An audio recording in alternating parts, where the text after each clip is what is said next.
Brother Malcolm was referring to is me.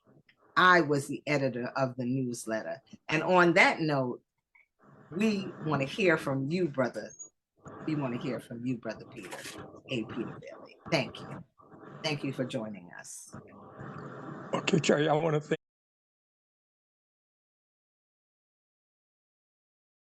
the Peter Brother Malcolm was referring to is me. I was the editor of the newsletter. And on that note, we want to hear from you, brother. We want to hear from you, Brother Peter, A. Peter Bailey. Thank you. Thank you for joining us. Okay, Terry, I want to thank you for having me participate in this, because I'm always very, very anxious to speak about Brother Malcolm and what he was doing, especially as a Pan-Africanist, because that's so important in what is going on, what was going on then, and it's probably just as important, if not more so, as to what is going on now. And so that is why I really appreciate and thank you and for being enabling me to do this. That quote that you just read by Brother Malcolm, when I first heard, it was brought to my attention by someone else because I had never seen it. I remember him saying it, but I didn't really think it was that huge until I read it. Someone else came to me and read it to me, and I felt very, very proud that he said that, and it just reinforced my position that Brother Malcolm was a great human being, a great Black man, a great Pan-Africanist, and a master teacher, because he understood that it was very important for people like myself, who were basically kind of at the beginning of really active Pan-Africanism, that we learned as much as we could in order to work closely with him and his goal of eventually building a strong relationship with our brothers and sisters on the African continent. And one of the reasons he wanted to do that was that he believed that it was very important that we be in a position where we could take our case against white supremacy in North America, also known as the United States, before the United Nations Commission on Human Rights. And he could not take it directly himself. It had to be done by a member of the UN. So that's why he spent much of his time working with the African leaders to get this done, along with his strong belief in Pan-Africanism. Okay, that is extremely profound and prophetic and very, very timely in terms of what we're dealing with today.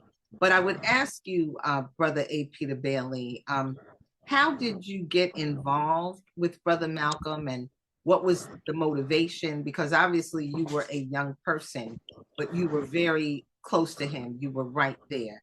Where did that motivation come from? Well, it happened in 1962. Mm-hmm. It was in 1962 that I moved to Harlem. And I must say that I moved to Harlem reluctantly, because I had heard all the rumors of Harlem that you get shot just walking down the streets. Somebody might beat you up if you just made the sound of you couldn't even walk the streets. And unfortunately, I had basically, to a large degree, accepted that definition of Harlem. Okay. So when I came to New York, I decided I was going to live on the west side of Manhattan. And I think I lived in the 80s. And then one day, a friend of mine told me that her boyfriend lived in an apartment on 142nd Street in Harlem, between what is now Malcolm X Boulevard and Adam Clay Powell Boulevard. Then it was Lenox Avenue, and it was Lenox Avenue and 7th Avenue. That's what it was called then. Yes. And so she told me that her boyfriend lived in lived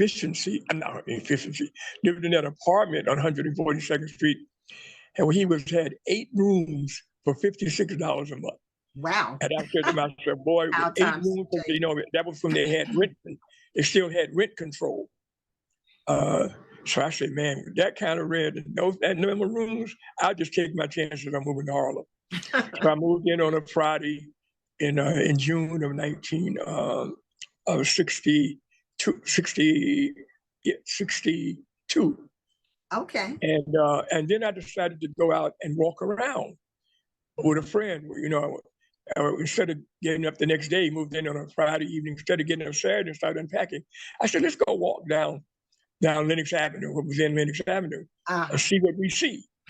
So we got up and walked down, and we saw, so we saw all Black folks everywhere, man. I had never seen anything like it in my life. I grew up in Tuskegee, Alabama, Wow. but that was a small town, Mm-hmm. So I had never seen so many people. It seemed to be in one place as I walked down the avenue, and we got to 100. We were supposed to get to 125th Street, and then we decided to keep walking, and we got down to 116th Street and saw a crowd gathering. And we said, well, what's going on? Why the people gathering here? They said, Malcolm X is going to speak.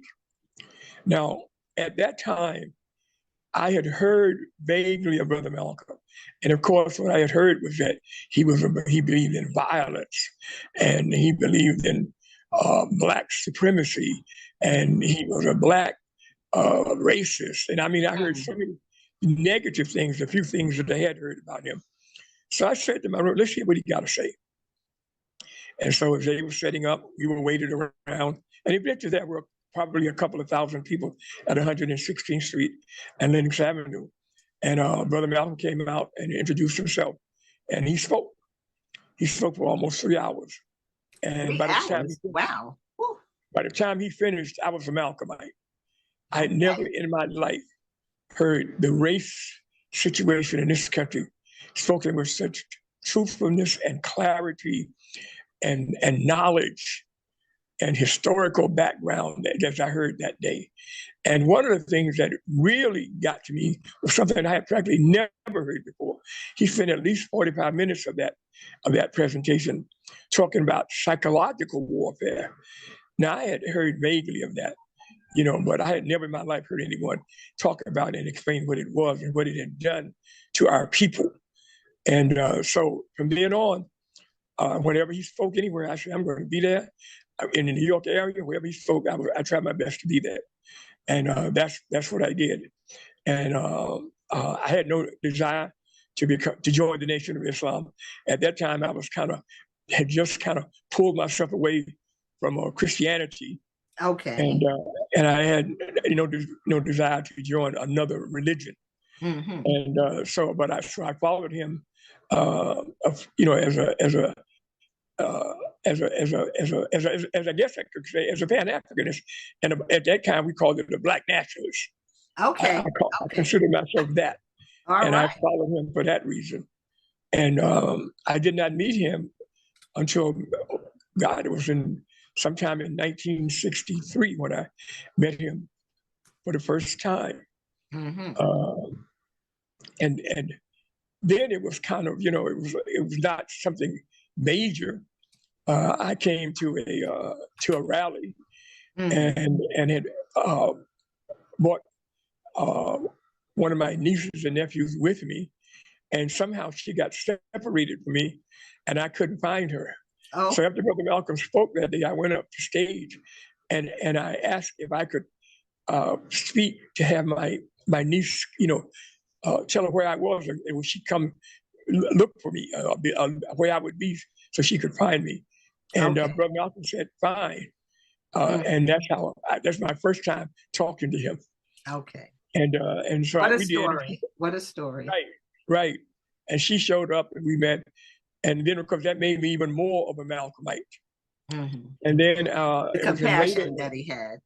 It was in later 1963 that a friend of mine, we had been talking a lot together. I was working as an editorial reference clerk at Time Inc.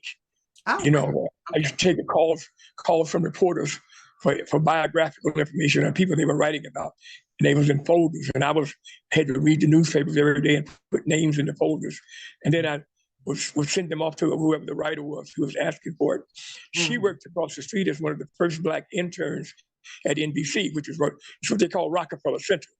Yes. Rockefeller Center. That was the name of the area. Okay. And but they had an underground place where there were a lot of restaurants, and that's where we met. And we used to meet down there and talk about different things, nothing, deep, but we talked about what was going on in terms of, the civil rights movement and that kind of thing. And then one day she said to me, there's going to be a new organization formed, and it's going to be a Black nationalist organization. And would you like to be a member? And I said, yes. And this is your colleague and friend. Your colleague and friend, yes. Yeah, this is a friend saying this to me. Okay. And I said, yes.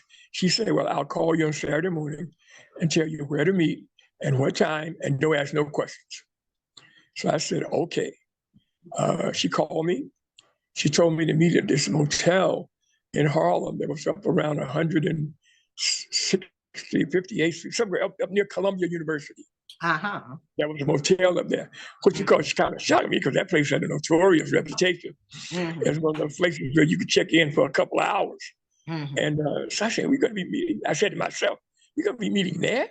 When she said that to me, but I went on, and I went when I got up there, you walked into the conference room where we were meeting from the ground level. You didn't have to go into the motel itself. You walked right into the conference room.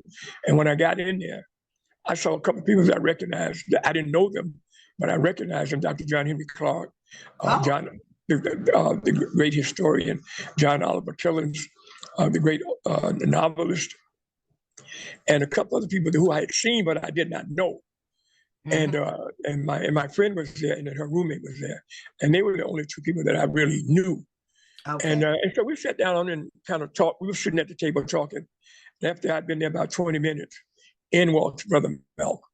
Okay. I almost fell off my chair. I had no idea until he walked through that door. Okay. That this is who we were going to be meeting with. And he came in and sat down, introduced himself. We introduced ourselves each individually, and told about our particular interests.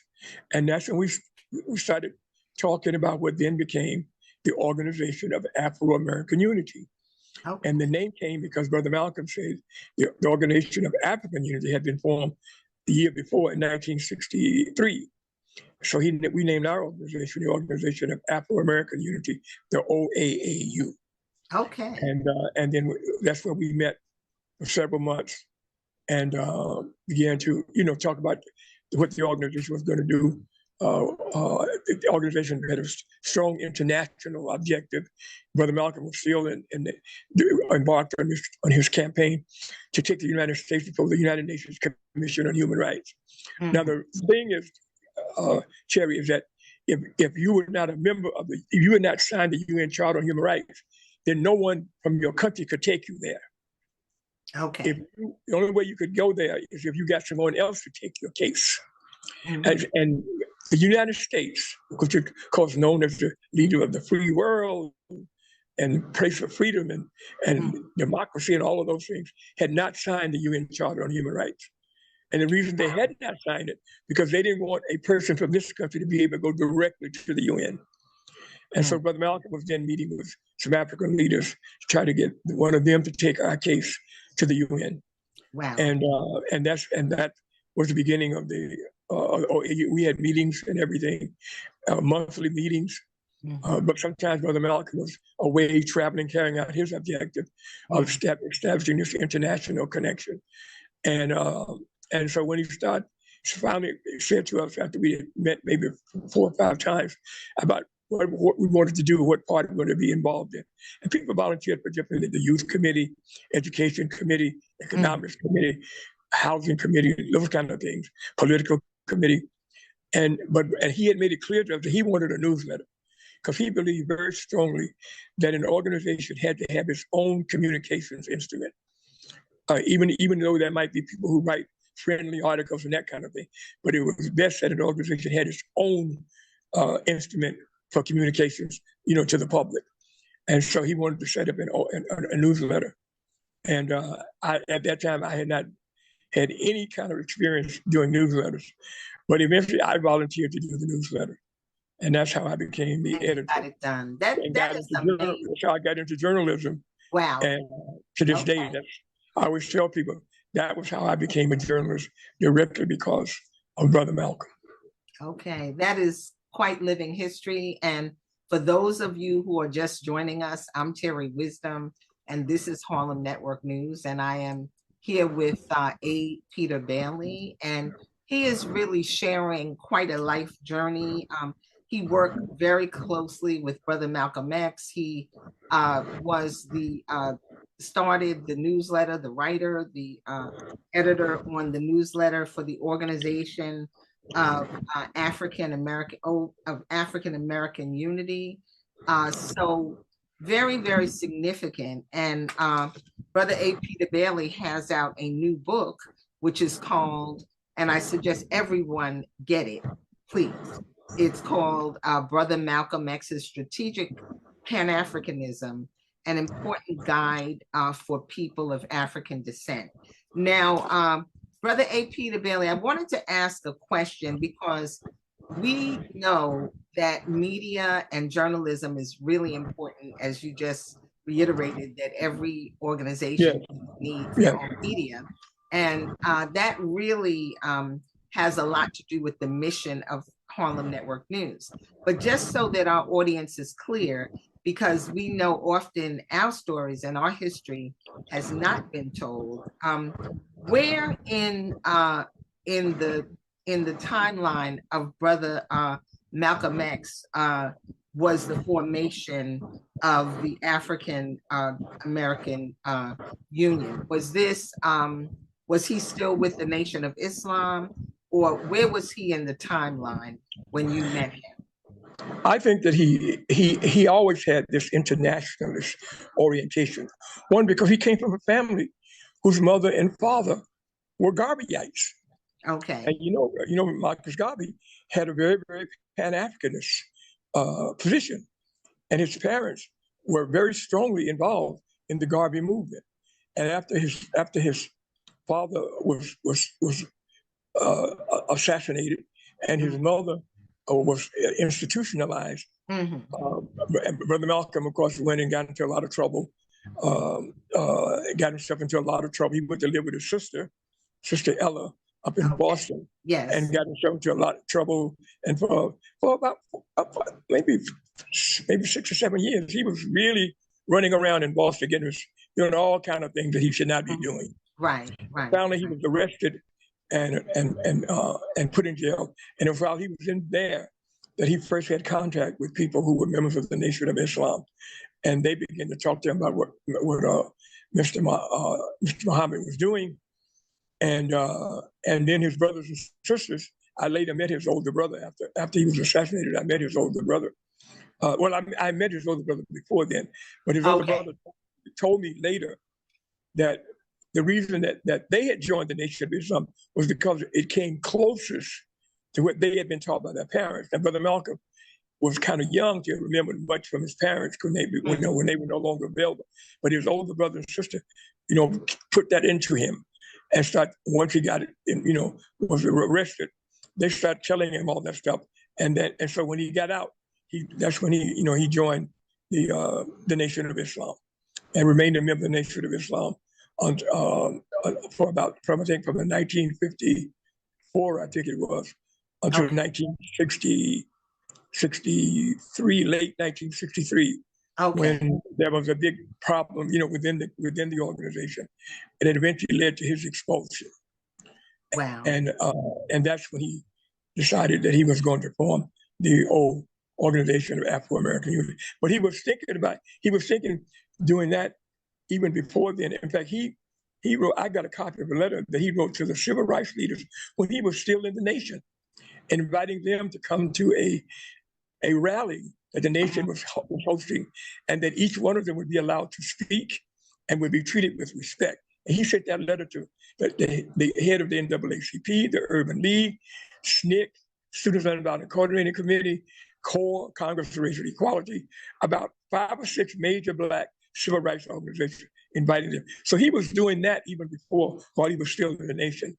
And after he got out of the nation, then he began to really carry out what he was trying to do from a Pan-Africanist nationalist position.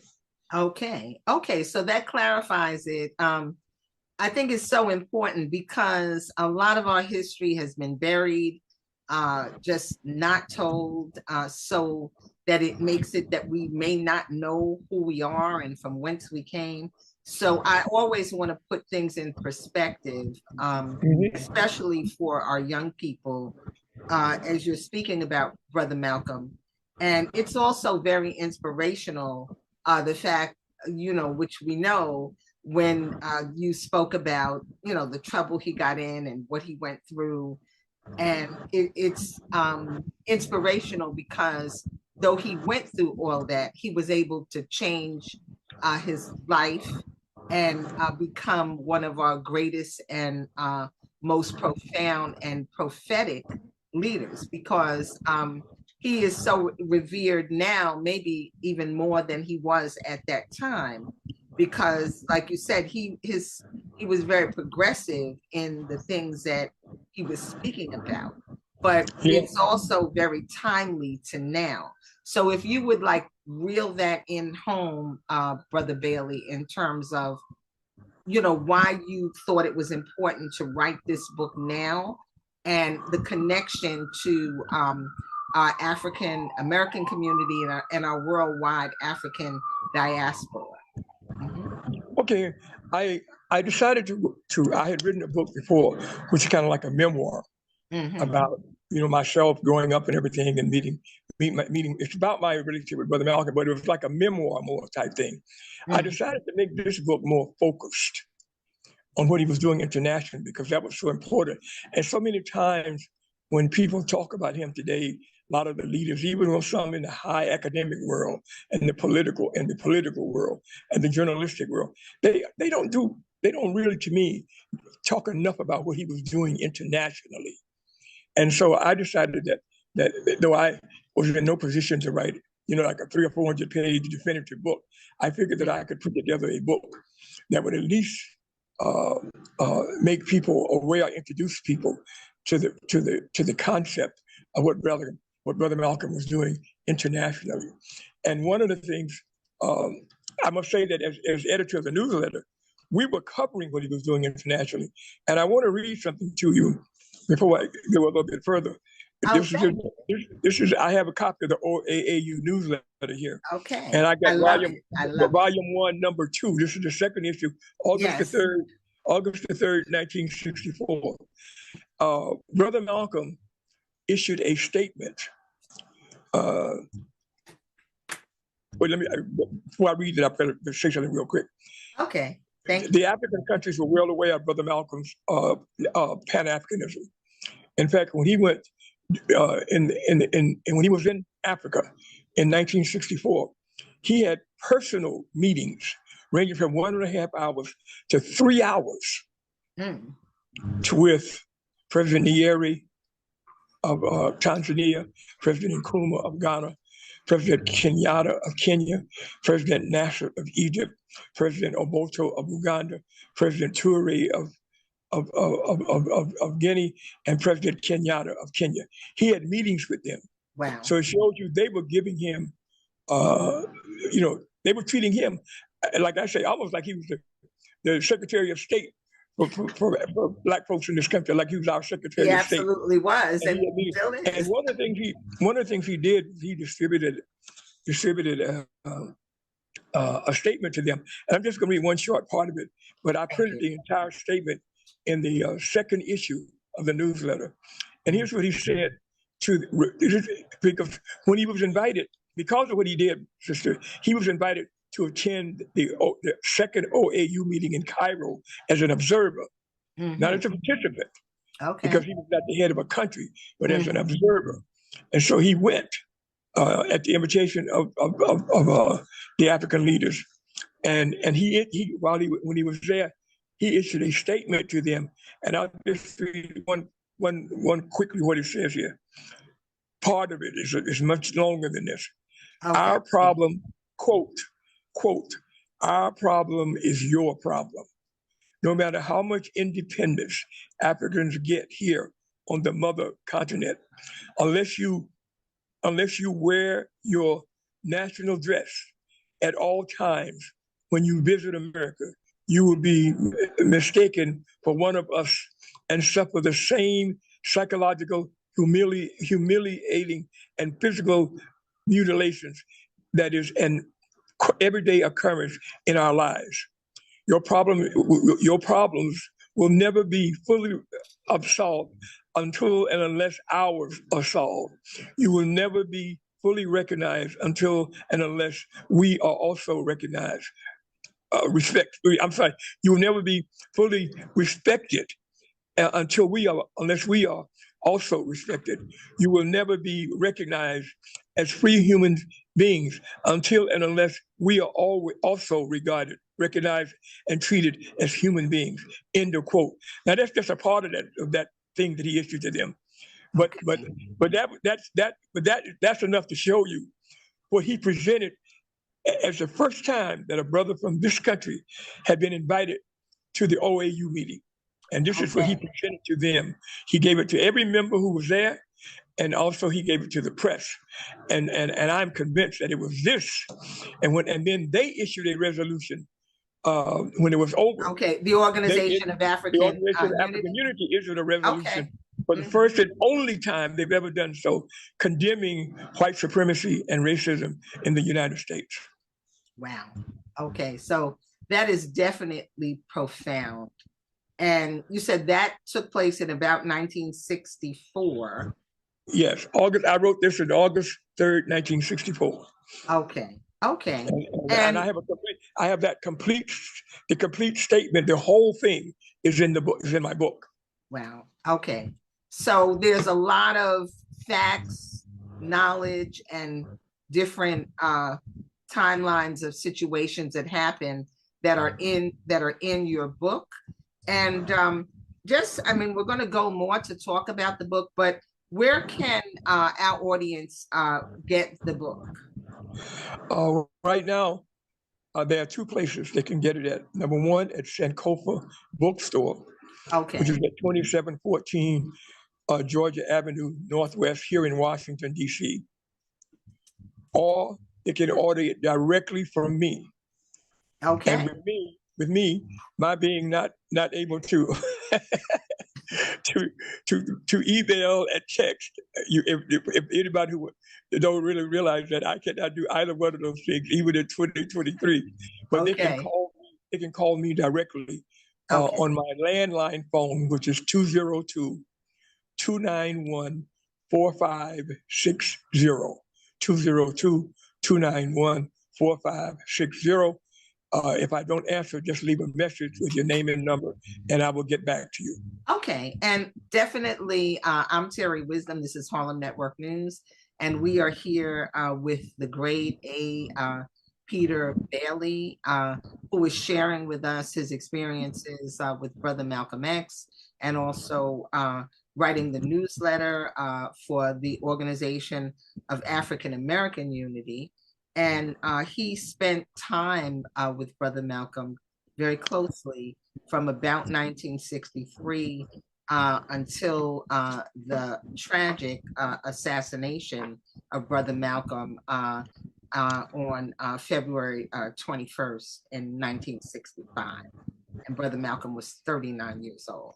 So Brother A. Peter Bailey, I'm still just connecting with this last book that you've written, Brother Malcolm's Strategic Pan-Africanism, and an important guide for people of African descent.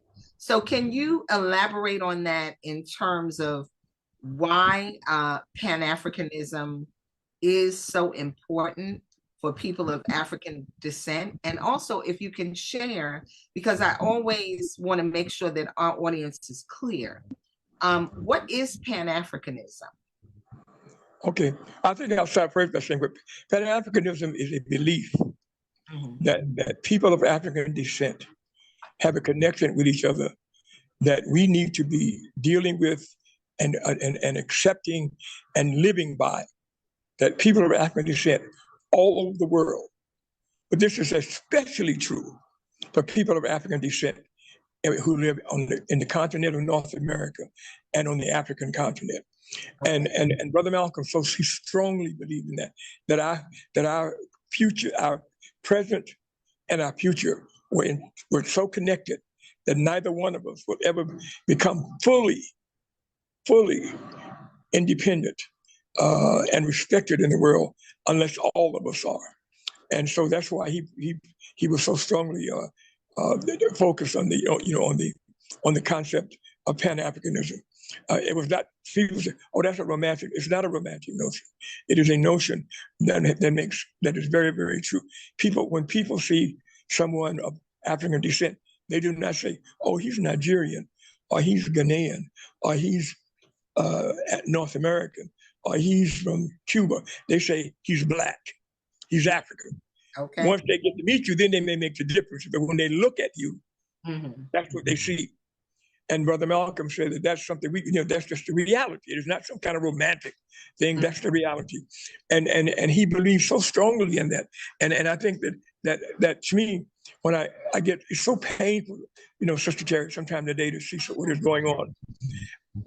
When what Brother Malcolm taught us, you cannot be a Muslim Pan-Africanist, a Christian Pan-Africanist, a Nigerian Pan-Africanist, a Ghanaian Pan-Africanist, a Tanzanian Pan-Africanist. You got to be a Pan-African Muslim, a Pan-African Christian, a Pan-African Nigerian, a Pan-African Ghanaian, a Pan-African Tanzanian, a Pan-African anything that, with the concept.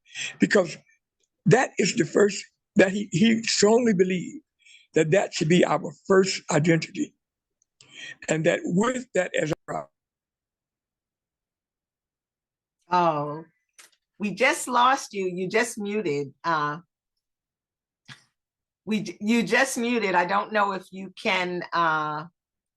Okay, I want to ask you to unmute. We're here with Brother. Truly. Okay, if you could, Brother A. Peter Bailey, if you could just repeat what you said you were muted for a bit, and what you're saying is so important.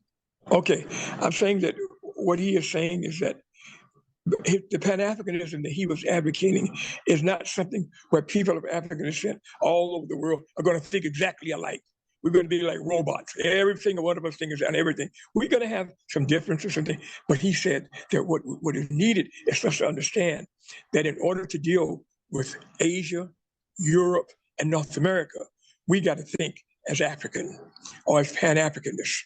And it's so, the one thing that Brother Malcolm taught us, the one thing that the African continent and that people of African descent can learn from North America, AKA the United States of America, is this.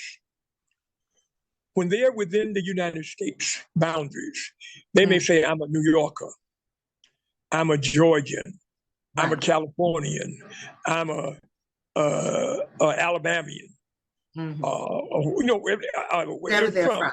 Yes. I'm an Arizonian. He said, but when they go abroad, they say, I'm an American. I'm an American.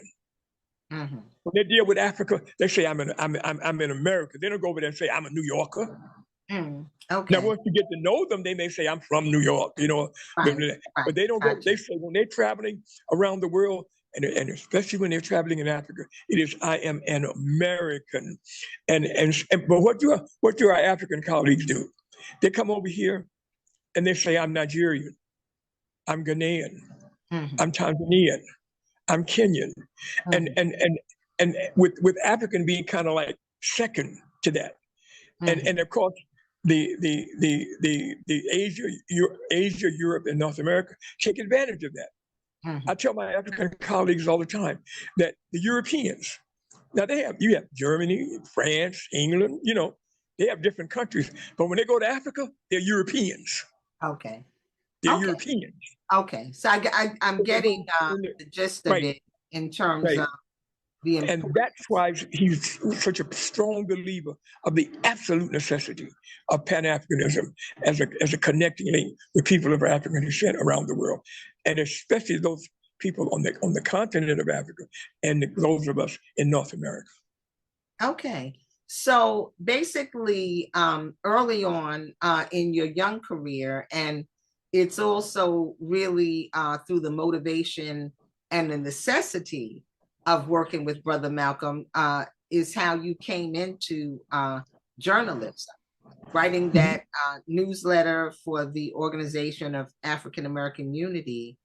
And you were really following and reporting to people in the newsletter what was happening. And then in the quote in your book, it's where Brother Malcolm said you were going to be moving from a newsletter to a newspaper. So did you all make that move to the newspaper? And how did you carry on after the tragic assassination of Brother Malcolm X that changed the course and the trajectory of Pan-Africanism, African Americans, change the world? Unfortunately, we never got a chance to become, as you in that first quote that you gave, when Brother Malcolm was talking about making it into a newspaper. In fact, on the day that he was assassinated, I happened to be one of the about 5 or 6 people who spoke with him backstage that Sunday. Okay, so you were there. You were there. I was there in the Audubon Ball Room. Yes. And when he came in, he asked me, I had the day before, on February the 20th, 1964, 1965, February the 20th, 1965. The previous week, his home had been firebombed. Now, when his home was firebombed, you know, things got a little bit hectic.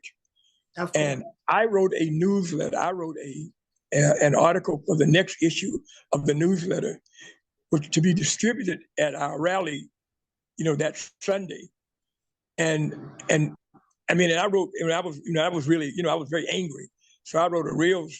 When I showed it to Brother Malcolm, when he came February the 20th, that Saturday, the day before the assassination, he came into the our office in Harlem, and I showed him a copy of what I'd written, and he said, "Oh, Brother Peter, you can't distribute this." Because, see, Brother Malcolm, Terry, understood that so many Black organizations and individuals at that time were getting harassed and by the FBI, not for things they said, for things that had been written. And even though they know they had a weak case, they could keep you tied up in the courts, or doing all kind of different things, trying to get around that, and to keep you from doing what you really were out to do. So that's what he taught us. So he told us what we.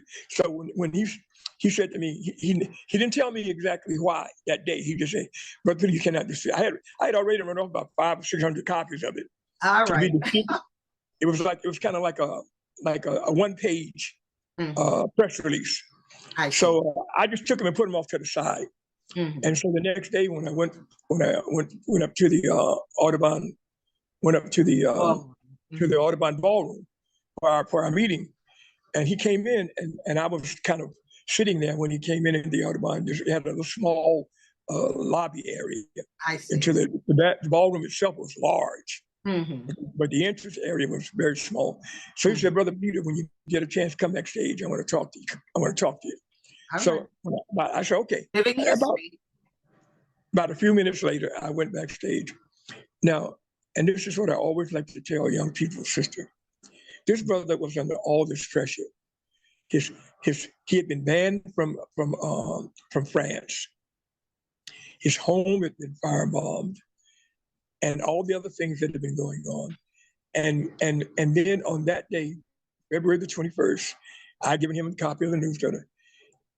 His concern was, he said to me when I went backstage, "Brother Peter, I hope you understand why I ask you. I know you put a lot of work into the newsletter. I hope you understand why I asked you to not distribute that." And I said, "Now this brother's under all this pressure, and he was concerned about my feelings." And that to me is a point that I always try to make, especially to young folks. That despite all of the pressure he was under and everything, he was really seriously concerned about my feelings when he asked me to not distribute the newsletter, which of course I had written in very good faith. Absolutely. So I said, "No, brother, I understand what you said." And so he said, "Okay." And then we talked for a little while. I told him about an article that had gotten out of the New York Times about a new organization being formed called the Deacons for Defense and Justice, which was an organization down in South. I think it was in Louisiana, but whatever it was, they had decided that they were going to start protecting people who were marching in civil rights demonstrations. Mm-hmm. They were not going to allow, the white supremacists just come up and just smack people around and beat up people in life. They were going to start protecting them. And we thought I thought that was great. So I mentioned to Brother Malcolm, but that article, and he said, "Oh, that's good. And look at it, they even got it in the paper." He said, "That's the kind of self-defense." Because, brother, I tell people all the time, and I stress this over and over. In all my involvement with Brother Malcolm, I never heard him say one time, "Oh, black people should go out and shoot and kill white folks." He always talked about self-defense. Mm-hmm. Mm-hmm. He believed very strongly, and I think that's the way he should always be presented, as a strong believer in self-defense.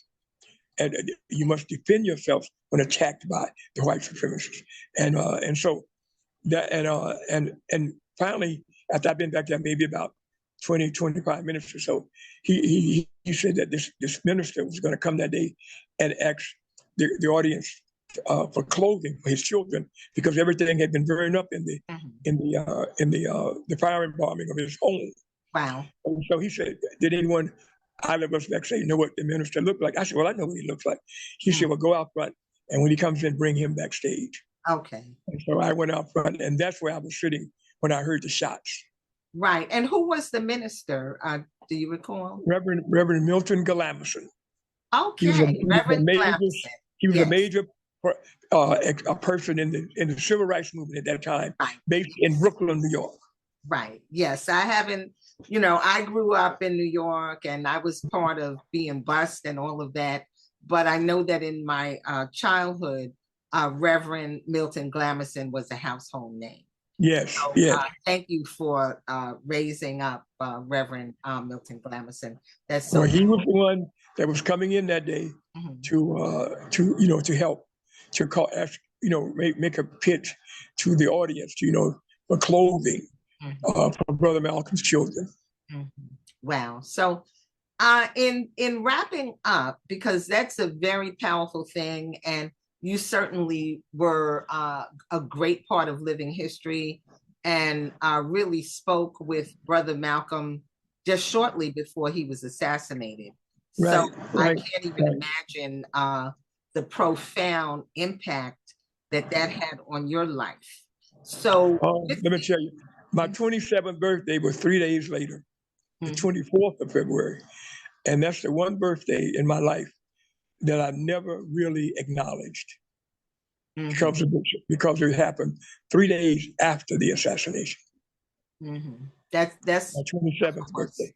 Wow. So that's a lot. And I know that the work you did with Brother Malcolm shaped your life in terms of you really delving into the journalism, and you, it appears, have lived a life of really Pan-Africanism and supporting Pan-Africanism. And would you just share, as we sit in this world today, the direction that you think the Africans on this continent, the Africans on the African continent, what are some of the things that you feel we need to do to weather this storm, which is even stronger than what it was then? I really truly believe that we should truly understand that Pan-Africanism is not some romantic thing. It is something that is needed for us. The reason that I will believe, sister, until the day I'm no longer here, that the only reason that the United States presidents did something when the civil rights movement was going on and people were being beaten and killed down south, I think it would have been much worse if the American government had not to be concerned about international reaction and for its propaganda purposes. So they had to do something. They didn't do something until somebody was active, until things started happening. But President Johnson, President Kennedy, but they had to do something. So that played a role in what was going on. I think if they had not been involved in that kind of thing at that time, they would have allowed the white supremacists to kill so many way more black folks than they eventually killed. It would have been like it was back in the late 1900s and 1920s, when so many black people were being lynched and beaten and killed in this country. And so, but they couldn't do that at that time because of the so-called propaganda war with Russia. So they had to do something, although they did it very reluctantly and usually after, at a later time. And so I think that if we, but it shows that if we had a kind of connection with the continent of Africa, and the continent of Africa had the kind of connection with us, that the two of us working together, we would both be in a much better position on the international front than we are now. I think the continent of Africa, I think Asia, Europe, and North America considered that duty almost to keep Africa divided. So right now, if you put 10 Africans on 1 acre of land, and they call themselves the Republic of what? Okay. They call themselves, I'm sorry. That's okay. Mm-hmm. The Republic of whatever. Mm-hmm. The next day they will have ambassadors from the major countries in Asia, Europe, and North America, because they want Africa to become like maybe 100 countries. Okay. And so the Pan-Africanists, who I believe are still a minority on the continent, and those of us who are minority here, but I think we got to still keep ahead. We got to think of Brother Malcolm. We got to think of Matt Turner. We got to think of Kwame Nkrumah. We got to think of Sekou Touré.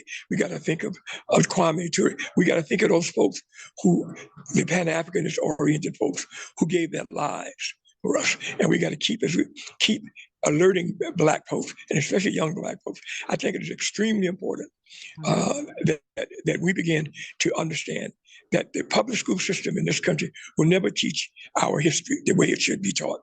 So our organization, now they may go to public schools and learn, science and math and those kind of things, but to really learn the real history, we're going to have to teach it ourselves.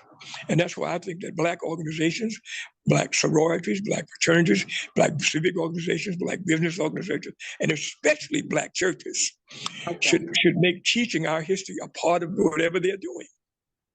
Mm-hmm. It should be a part. And that's why I was so pleased when I saw that as a response to what was going on down in Alabama. These black churches got together, and they now have formed a unit where the churches are making our history a part of that church, the church offers to the people in the community. I thought that was great. I saw something positive recently in Kenya. All of a sudden, Kenya has announced that no African coming to Kenya has to have a visa. Okay. They can now travel to Kenya with that. That's a small thing, but that's just a small thing, but it's a step. Why should an African country in the continent have to have a visa to go to the continent, to the country next door? That doesn't make sense. Mm-hmm. And I think that those of us who are Pan-Africanists and who consider ourselves strong supporters of and believers in the Pan-Africanism as taught by Brother Malcolm and Marcus Garvey and Kwame and Touré and Nkrumah, Brother Nkrumah, even Brother Nasser. Brother Nasser identified with Africa. Yes. He identified with Africa. He's one of the leaders who invited Brother Malcolm to meet with him. When I told about those 7 leaders, President Nasser of Egypt was one of them. So that's a powerful thing when we're thinking of the Middle East, which is an extreme circumstance that we're dealing with. That's a powerful. I don't even use that term, Middle East. Okay. Some of the countries they call the Middle East are in North Africa. All right. Okay. They're in North Africa. Teach. Thank you. They're not in the Middle East. They're in North Africa. Thank you for that correction, because that really puts a whole nother perspective on what we're dealing with and the direction that we have to go in. And can I say something real quick? Yes, you can. The Washington Post, which is one of the most powerful newspapers in America, and therefore in the world, in 2009 had an 8-page supplement that I took with me to a Pan-African Congress in Ghana in 2018, and I showed it to everybody who was there from 40 countries. The title of the supplement was Africa on the Agenda. And I said to them, notice they didn't say Africa's agenda. They said Africa on the agenda was the title. You know what the subtitle of that supplement was? Africa, the key to global economic growth. Wow. Wow. How can you be the key to global economic growth and not be in the position that the continent is in today? The only way you can do that is if you're not united. Okay, so the marching orders and the cry is for unification of African people around the world, with a focus on North America, with a focus on the African continent. And from the lens that we sit, and this is the final question, the lens that we sit here in America as African Americans, what can we do? Because it really raises a lot when the first thing that you said was that Brother Malcolm spoke about psychological warfare, and you hadn't really come to terms with that. But I think that that's a lot of what we're facing now. And how do we garner our power here to break the chains? Because we are still in chains. I think that I believe strongly that Pan-Africanists should understand this, that we're dealing with the psychological warfare. It's not nothing new. The European enslavers and the people involved with them understood from the very beginning that it was very important that they break down our ancestors psychologically. They understood that very, very early. And that's why they did some of the things that they did, giving recognition to those people. That's why they wouldn't let them play the drums. That's why they wouldn't let them do when they became Christians. They'd do it exactly the way they did it. They wouldn't let them do the religions in their own styles. All of that was a part of. You had to break up people down culturally. Sister, I tell people all the time, we talk about economics. Everybody today want to talk about economics and politics. That's all they talk about. And I'm saying that you got to be economics, culture, and politics. And those of us who understand that, we need to get together. I don't think we get together as often as we should. The serious Pan-Africanist oriented people in this country, no matter where they're from, should get together one day and have a serious meeting about what we to do. And we should not spend maybe 5 minutes talking about what our opponents and enemies have done. But we don't need to spend a lot of time talking about that, because we already know that. It should be very solutions oriented. We should spend, let's say we meet 3 hours, except for 15 minutes, every bit of that 3 hours should be discussing us what can we as a people do? What can we as Pan-Africans do to inspire, educate, and create and promote and protect the interests of our people? Okay, so that's a very good and profound statement to move forward on. Now, the Organization of African-American Unity and the Organization of African Unity, where do those organizations stand today? The OAAU, I think, exists now only in name. Mm-hmm. Unfortunately, it survived for a few years after the assassination. Okay. Mainly through the efforts of his sister, Sister Ella. Okay. But after she passed, then it just kind of went down. It's still officially there, though. Okay. His nephew, Rodney L. Collins, still has the name and uses it. The house that they have his home is under the terms of the OAAU. The OAU, I think, has now become with the African Union. I think it is. They call it now. Yes. But it is which is good. But it still does not have the type of unity that is needed to promote and protect our interests in this world. Too often, members of the African Union are still too much connected to and allied with some of the outside forces, or the outside forces know how to come in and cause problems within the African Union and keep them away from each other. And so people who believe in Pan-Africanism have got to somehow get together and start working. And we know it's going to be a process. We cannot tell ourselves we're going to do something today and see big time results. next week. We have to understand that we're involved in a long range process, but we need to get it really going in a serious manner. And I think that everybody who believes in Pan-Africanism, whether on the continent or in North America, needs to really start establishing closer relationships with each other and understanding that we got a battle ahead, but that with the aid of our ancestors, including Brother Malcolm, that eventually down the line, our people are going to understand and realize that for us as a people, Pan-Africanism is the best way to promote and protect our interests in this world. Okay, so with that, we're going to close. Thank you so much, A. Peter Bailey. This has been a very important discussion, especially in terms of where things are in the world. I'm Terri Wisdom, and this is Harlem Network News, and I encourage all of you to subscribe to our YouTube channel, to continue to watch us, to continue to follow us. We are on Instagram, we're on YouTube every Sunday at 4. We do specials. We try very, very hard, and we do assure that Harlem and the Harlems of the world are informed.